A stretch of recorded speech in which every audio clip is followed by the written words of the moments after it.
নমস্কার বন্ধুরা, সুতোপাস ওয়ার্ল্ডে সবাইকে স্বাগত জানাই। আশা করি সবাই ভালো আছেন। তো আজকে আপনাদের সাথে শেয়ার করতে চলেছি সাবুদানা আর কিছু ফ্রুটস দিয়ে একটি মজাদার ড্রিঙ্ক।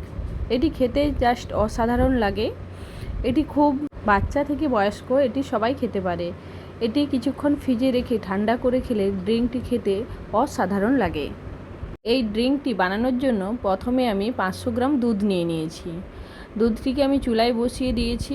দুধটি গরম হয়ে উঠলে আমি 6 থেকে 7 মিনিটের মতো দুধটিকে ফুটিয়ে নেব। ফুটিয়ে নেওয়ার পর এর সাথে আমি অ্যাড করব গুঁড়ো দুধ। 25 গ্রামের মতো গুঁড়ো দুধ অ্যাড করব, যার জন্য আমি গুঁড়ো দুধের সাথে এই ফুটন্ত দুধ থেকে কিছুটা দুধ নিয়ে ভালো করে মিক্সড করে নিয়ে আমি ওই মিক্সড দুধটা ফুটন্ত দুধের মধ্যে আমি দিয়ে দেব।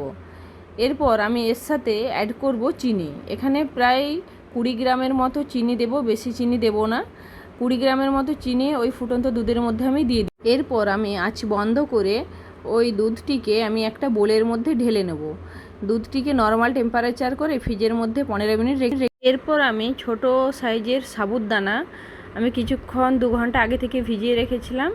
এটা একটা চুলায় গরম জল বসিয়ে তার মধ্যে আমি ঢেলে দিলাম।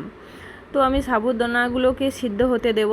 সাবুদানাগুলো ভালোভাবে সিদ্ধ হয়ে উঠলে সাবুদানাগুলোকে আমি একটি ছাঁকনির সাহায্যে ছেঁকে নেব।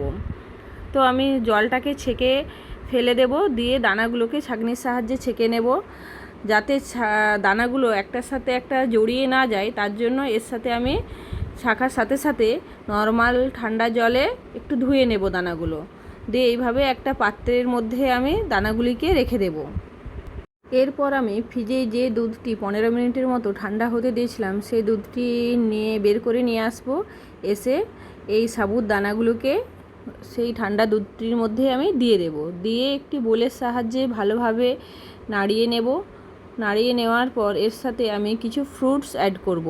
তো এখানে আমি ফ্রুটস নিয়েছি, আপেল নিয়েছি, গ্রাপার্স নিয়েছি, ব্যানানা নিয়েছি, কিউকাম্বার নিয়েছি, আর নিয়েছি পমগ্রানেট।